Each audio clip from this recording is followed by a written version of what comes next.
The neon lights cast harsh shadows across Sarah Martinez's face as she leaned against the brick wall of Eddie's bar grill. At 32, she wore her years like invisible scars, hidden beneath carefully applied makeup and a practiced smile. Her dark eyes, though, still held an unmistakable warmth, the kind that somehow survived despite everything life had thrown at her. Tonight was slower than usual. Sarah pulled her thin leather jacket tighter against the October chill, watching her breath form little clouds in the air. The regulars hadn't shown up, and the few passers-by hurried past with averted eyes. That suited her fine. Sometimes the quiet nights were a blessing, giving her time to think, to remember who she'd been before the streets became home. A silver cross hung from a delicate chain around her neck, her mother's last gift, before Sarah ran away at 16. She touched it absently, a habit that had survived years of hard living. Even now, it reminded her of Sunday mornings filled with incense and hymns, of her mother's calloused hands holding hers during prayers.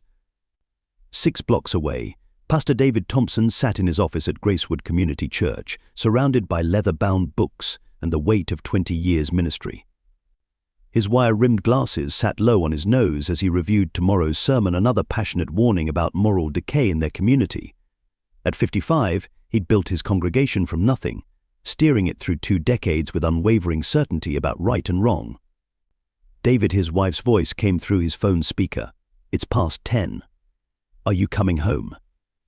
"Just finishing God's work, Martha," he replied, his tone gentle but dismissive. "The Lord's house needs tending." After hanging up, Pastor Thompson gathered his materials into his briefcase, including the week's offerings he planned to deposit first thing tomorrow. He'd made this walk to his car hundreds of times, always parking in the alley behind the church to leave the prime spots for his congregation. Tonight felt no different as he locked the heavy wooden doors behind him. The attack came swiftly. 2 figures materialized from the shadows, faces hidden beneath hoodies. The first blow caught him in the jaw, sending his glasses skittering across the pavement. His briefcase crashed to the ground as rough hands grabbed his shoulders. "Your wallet, old man," a harsh voice demanded. "And the case?" Pastor Thompson's mind went blank with fear. He could feel blood trickling from where his head had hit the wall. The second attacker reached for the briefcase, knowing exactly what it contained. In that moment, the pastor's thoughts weren't of God or courage, but of simple, primal terror. "Hey," a woman's voice cut through the night like a blade. "Police. I'm calling them right now." A bright light pierced the darkness, a phone's flashlight beam, steady and determined. The attackers hesitated, then fled, leaving the briefcase behind. Pastor Thompson slumped against the wall, his vision blurring. Sarah moved quickly to his side, her heels clicking against the pavement. She'd seen enough violence in her life to recognize the signs of a concussion. "Don't move too fast," she instructed, her voice shifting to the gentle tone she once used with her younger sisters. "Their head injuries can be tricky." As she helped him sit up, recognition flickered across Pastor Thompson's face. Even without his glasses, he knew what she was. He'd seen her kind on these corners, had condemned them from his pulpit. The irony of his situation wasn't lost on him, but pride warred with necessity. "I'm fine," he mumbled, though the world spun sickeningly. "I don't need." "You're not fine," Sarah cut him off, retrieving his glasses and checking them for cracks. "You need medical attention." She pulled out her phone again, this time actually dialing 911. "No hospitals," Pastor Thompson protested weakly. "The media, my congregation." But Sarah paused, understanding the implications better than he knew. Reputation was currency in both their worlds. "Then let me at least help you clean up. I live just around the corner." The walk to her apartment was silent, heavy with unspoken judgments and assumptions. Sarah supported most of his weight, her small frame surprisingly strong. Her apartment, when they reached it, defied his expectations, modest but clean, with walls adorned with colorful paintings. She sat him at her kitchen table and brought out a first aid kit, her movements practiced and efficient. As she cleaned the cut above his eye, Pastor Thompson studied her face. Up close, she looked younger, more vulnerable. His eyes caught on the silver cross at her neck. "You're Christian?" The question slipped out before he could stop it. Sarah's hands paused momentarily. "I was raised Catholic," she said softly. "My mama made sure I knew Jesus before I knew anything else." A sad smile crossed her face. "I still pray every night, though I doubt many would consider me a proper Christian these days." The words hit him like a physical blow. Here was this woman, this sinner, whom he would have condemned without thought, showing him more Christian charity than he'd demonstrated in years of sermons. The realization sat heavy in his stomach. "Why did you help me?" he asked finally, his voice barely above a whisper. Sarah finished bandaging his cut before answering. She met his eyes steadily, and in that moment he saw not a prostitute, but a child of God, one he'd failed in his mandate to love as Christ loved. "Because you needed help," she said simply. "Isn't that reason enough?" The silence that followed was deafening. Outside, sirens wailed in the distance, and somewhere a car alarm blared. But in that small kitchen, under the harsh fluorescent light, two souls from vastly different worlds found themselves at an unexpected crossroads, neither quite sure where the path forward led. Pastor Thompson touched the bandage gently, wincing at the tenderness beneath. "I should go," he said finally. "My wife will be worried." Sarah nodded, walking him to the door. As she handed him his briefcase, their eyes met one final time. No words were exchanged, but something had shifted a crack in the wall between their worlds, letting in just enough light to illuminate their shared humanity. As Pastor Thompson walked home through the quiet streets, his steps unsteady and his mind churning, he couldn't shake the feeling that something fundamental had changed. Tomorrow, he would have to face his congregation, explain his injuries, deliver his sermon about moral decay. But tonight he found himself questioning everything he thought he knew about grace, judgment, and the true meaning of Christian charity. Sarah watched from her window until his figure disappeared around the corner. Then she turned back to her small apartment, to the life she'd carved out in the margins of society. The cross at her neck felt heavier somehow, as if weighted with new purpose. She didn't know it yet, but this night would mark the beginning of a transformation that would ripple through not just her life, but an entire community. For now, though, she simply returned to her corner, pulled her jacket tight against the chill, and waited for whatever the night might bring. Pastor Thompson stood before his bathroom mirror Sunday morning, gingerly touching the bruise that had bloomed across his jaw. The cut above his eye was healing, but the deeper wound to his certainty felt raw and festering. His reflections stared back at him, asking questions he wasn't ready to answer. David Martha's voice carried up the stairs. "The deacons are waiting for your pre-service meeting." He adjusted his collar, hiding the worst of the bruising. The official story was simple: a mugging, a good Samaritan, God's protection. But Sarah's face haunted him, her words echoing in his mind, "because you needed help. Isn't that reason enough?" The deacons accepted his abbreviated version of events, though Elder Richardson's eyes narrowed at the mention of a female rescuer. "This Good Samaritan," he pressed, "she's a member of another congregation." "She's a child of God," Pastor Thompson replied, surprising himself with the firmness in his voice. "That's all that matters." Later that afternoon, a knock at his office door startled him from his brooding. Sarah stood in the doorway, holding a small paper bag. She'd dressed modestly in a long skirt and sweater, her makeup subtle, but discomfort radiated from her posture. "I brought you some antibiotic cream," she said softly. "For the cut. The kind they gave me at the shelter," when she trailed off, leaving the sentence unfinished. Pastor Thompson gestured to a chair, and she perched on its edge like a sparrow ready for flight. The silence between them felt heavy with unspoken words. "Why did you come back?" he asked finally. Sarah's fingers traced the cross at her neck. "I wanted to make sure you were okay." And maybe she hesitated. "Maybe I needed to know if you were different from the others who talk about salvation but turn away when we need help." The words triggered a memory from 15 years ago, a young woman coming to his office, asking for help escaping an abusive relationship. He'd given her a prayer card and the number for a shelter, then ushered her out before his next appointment. He never saw her again. "Tell me," he said suddenly, "about how you ended up here." Sarah's story spilled out slowly, like water from a cracked vessel. She spoke of her father's death when she was 12, of her mother working 3 jobs to keep food on the table, of her mother's new boyfriend, whose wandering hands and whispered threats drove 16-year-old Sarah to the streets with nothing but a backpack and her mother's cross. "Marcus found me at the bus station," she said, her voice distant. "He bought me a meal, told me I was pretty, said he could help me become a model." A bitter laugh escaped her. "The oldest trick in the book, right? but when you're hungry and scared. Pastor Thompson listened, really listened, perhaps for the first time in his career. He saw not a sinner to be condemned, but a wounded child who'd never stopped looking for safety. Their meetings became regular every Tuesday afternoon after his Bible study group departed. Sarah would bring coffee and questions about scripture that challenged his traditional interpretations.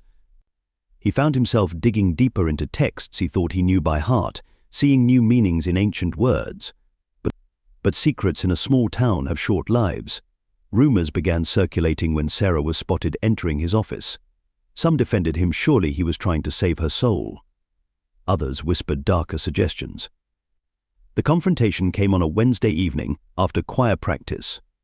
Elder Richardson and 3 other board members cornered him in the sanctuary. "This has to stop," David Richardson said, his voice hard. "Whatever your intentions, you're putting the church's reputation at risk. That woman is a known prostitute." "That woman," Pastor Thompson replied, feeling a strange calm settle over him, "has shown more Christian charity than I've witnessed in these halls in years. She saved my life. She's a sinner." "Aren't we all?" the words rang through the empty church. When did we become so certain of our righteousness that we forgot Christ ate with tax collectors and washed the feet of prostitutes? The argument that followed grew heated, voices echoing off stained glass windows that depicted scenes of Christ's mercy. In the end, Richardson stormed out with a final warning: "The board will be discussing this, David. Don't force us to take action." That night, Pastor Thompson couldn't sleep. He paced his study until dawn, pulling out old sermons and seeing them with new eyes. How many times had he preached judgment instead of mercy? How many Sarahs had walked through his doors, seeking help, only to find condemnation? Sarah, meanwhile, faced her own battles. Her regular visits to the church had drawn unwanted attention. Marcus, her former pimp, cornered her one night, his threats clear: "You think you can leave the life? Nobody leaves unless I say so." She showed up at Pastor Thompson's office the next day with a bruised cheek. The sight of her injury awakened something in him, not just anger at her abuser, but at himself, at his church, at a society that allowed such suffering while claiming to follow a loving God. "I've been studying the story of the woman at the well," Sarah said during one of their meetings, her fingers tracing the rim of her coffee cup. "How Jesus knew everything about her but still offered her living water. No conditions, no judgment, just grace." And she became the first evangelist, Pastor Thompson added softly, running back to her village, telling everyone about the man who knew all about her and loved her anyway. The parallel wasn't lost on either of them. Sarah had begun attending Sunday services, slipping into the back row just before the opening hymn. Some congregants pointedly moved to different pews, but others, often those who sat in the back themselves, carrying their own invisible burdens, began to nod in greeting. Martha noticed the changes in her husband first. His sermons shifted, speaking less of sin's punishment and more of grace's transformative power. He spent more time with congregation members who struggled, less time with those who had their lives perfectly arranged. Some called it a crisis of faith. Martha saw it differently, watching him return to the passionate young minister she'd fallen in love with, before certainty had calcified into judgment. One Sunday, after a particularly moving sermon about the prodigal son, a young woman approached Sarah in the parking lot. Through tears, she shared her own story of abuse and escape, asking if Sarah could help her find resources. A small group gathered, sharing stories they'd never dared voice in church before. Pastor Thompson watched from the church steps, remembering Sarah's words from that first night. Because you needed help, he realized now that the help hadn't just been for him. God had used that moment to begin healing not just 2 souls, but an entire community. The barriers were breaking down, slowly but surely. Not everyone approved. 3 families had already transferred their membership to other churches. But for every person who left, 2 more came, drawn by word of a church where grace was more than just a sermon topic. Sarah still struggled with her past, still fought against Marcus's influence, still faced judgment from those who couldn't see past her former life. But each Tuesday afternoon, she sat in Pastor Thompson's office, helping him understand the real meaning of ministry while finding her own path to healing. They were an unlikely pair, the pastor and the prostitute, but their friendship was transforming them both. And through them, a small crack had appeared in the wall between the sacred and the profane, letting God's light shine in unexpected ways. The church board meeting stretched into its third hour.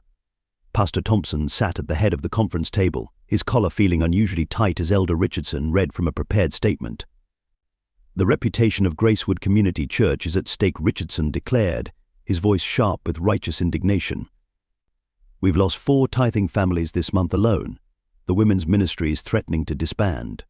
And all because you insist on maintaining this inappropriate relationship with a woman of questionable morals." Pastor Thompson studied the faces around the table. These were people he'd baptized, counseled, married. People who'd celebrated his successes and supported him through trials. Now they looked at him as if he'd betrayed everything they stood for. "What would Jesus do?" he asked quietly. "Don't theologize this," David Richardson snapped. "This is about the survival of our church." No, Pastor Thompson stood slowly, his voice gaining strength. "This is exactly what the church should be about. When did we become so concerned with appearances that we forgot our primary mission?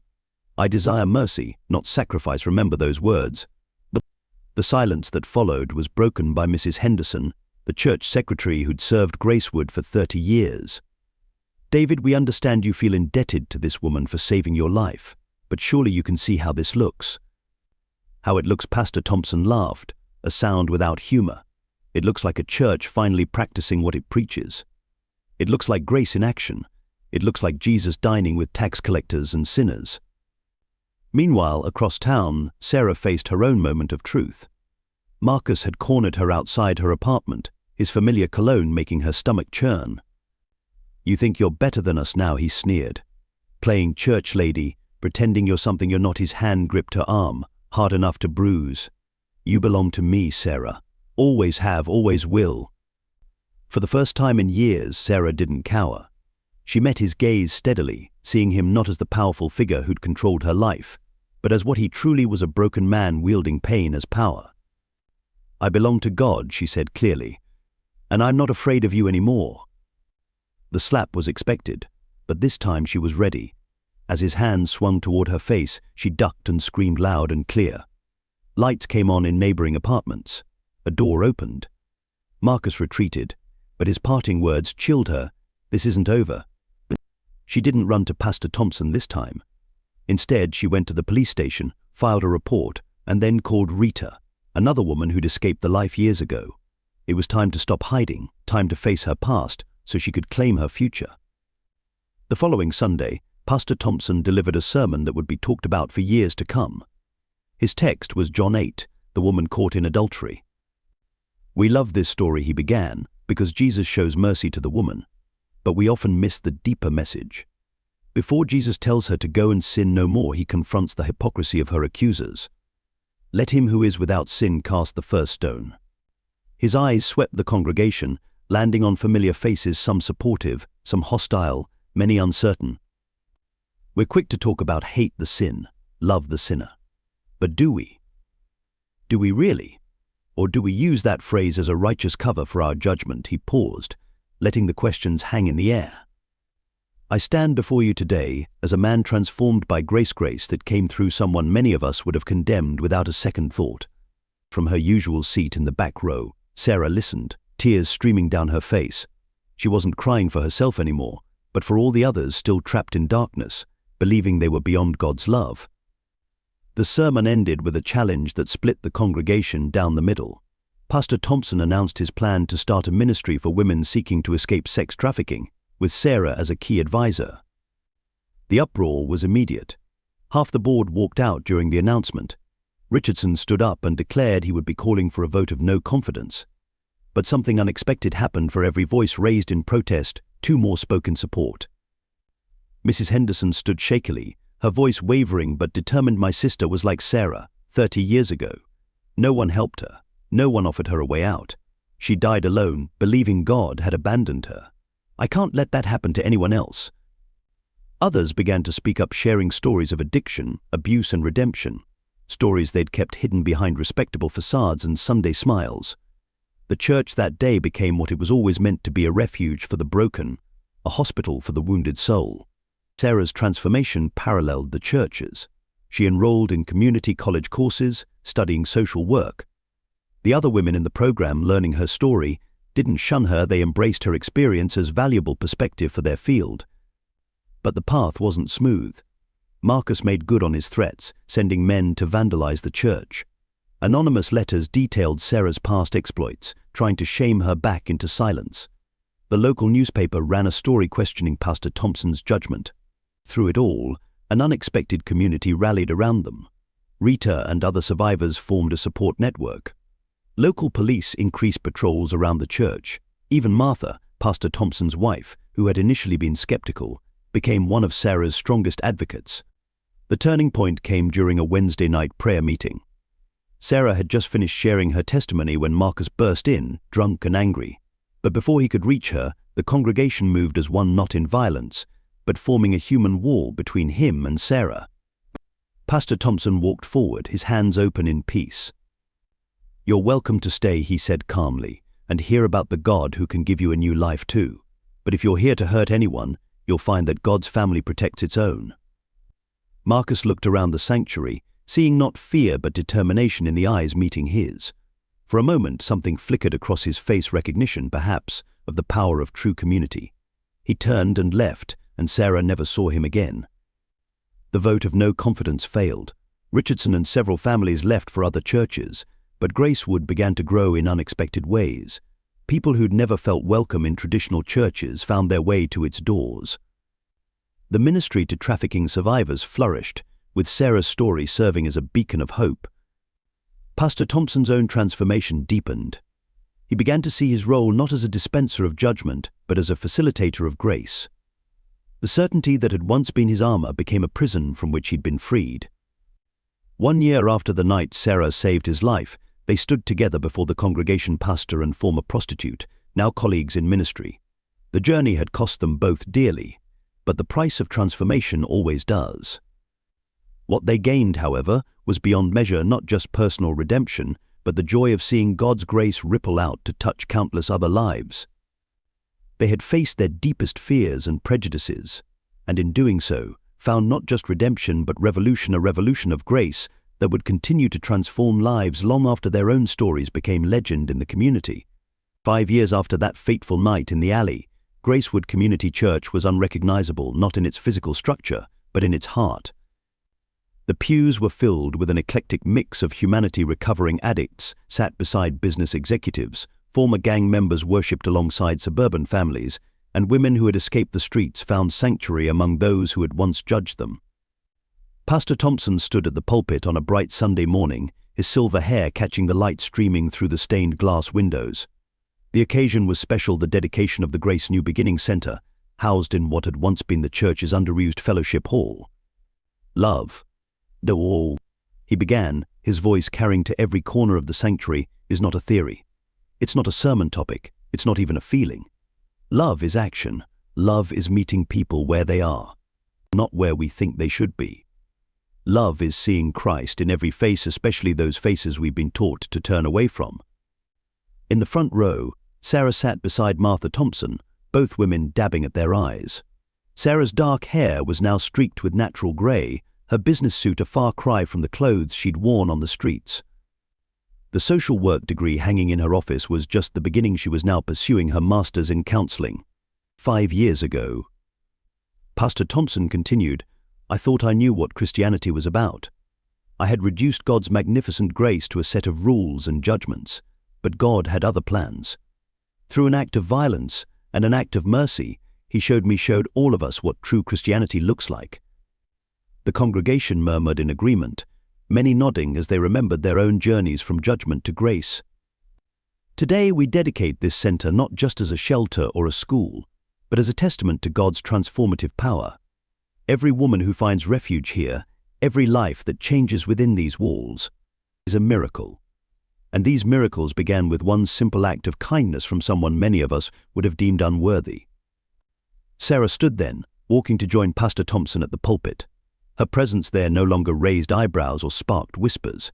She had earned her place, not despite her past, but because of how God had used it to shape her present. When I saved Pastor Thompson's life that night, Sarah addressed the congregation, her voice steady, "I was really saving my own. I just didn't know it yet.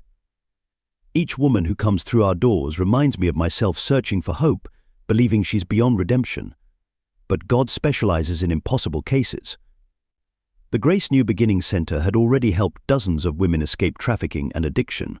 Its program, combining practical support with spiritual healing, had become a model for other churches across the country. Sarah's story, once a source of shame, had become a beacon of hope. Pastor Thompson's own transformation had deepened with each passing year. His sermons, once focused on sin and judgment, now overflowed with grace and practical compassion. The church had lost some members along the way, but had gained far more, not just in numbers, but in authenticity and purpose. Martha Thompson had undergone her own journey, from skeptical pastor's wife to passionate advocate for the women at the center. She and Sarah had formed an unlikely but powerful friendship, breaking down barriers between the respectable church world and the streets they served. As the dedication service concluded, Pastor Thompson offered a final reflection. The world will tell you that some people are beyond hope, beyond help, beyond God's reach. But we stand here today as living proof that no one is beyond grace. The only question is whether we'll be brave enough to extend it. The impact of Gracewood's transformation rippled through the community.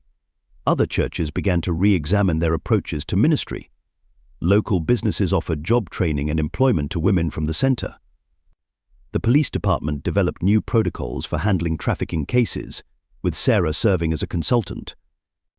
Even Marcus's life had been touched by the change he'd tried to destroy. Though he'd never returned to the church after that Wednesday night confrontation, word reached them that he'd entered a rehabilitation program in another state. Sarah prayed for him regularly, her healing evident in her ability to wish good for someone who had caused her so much pain. In Pastor Thompson's office, a painting still hung on the wall, one of Sarah's early works. It showed an alley at night, but instead of darkness, it was filled with light streaming down from above, illuminating two figures helping each other to stand. Below it, a simple plaque read, "Because you needed help." Isn't that reason enough? Thank you for joining me for this powerful story of transformation and grace. If you've been moved by Sarah and Pastor Thompson's journey, please hit that like button and subscribe to our channel for more inspiring true stories that challenge our perspectives and open our hearts. Leave a comment below sharing your thoughts. Have you ever experienced unexpected grace? Have you ever been challenged to look beyond your prejudices and see the divine in someone society had rejected? Don't forget to hit the notification bell to stay updated on more stories that remind us of love's transformative power.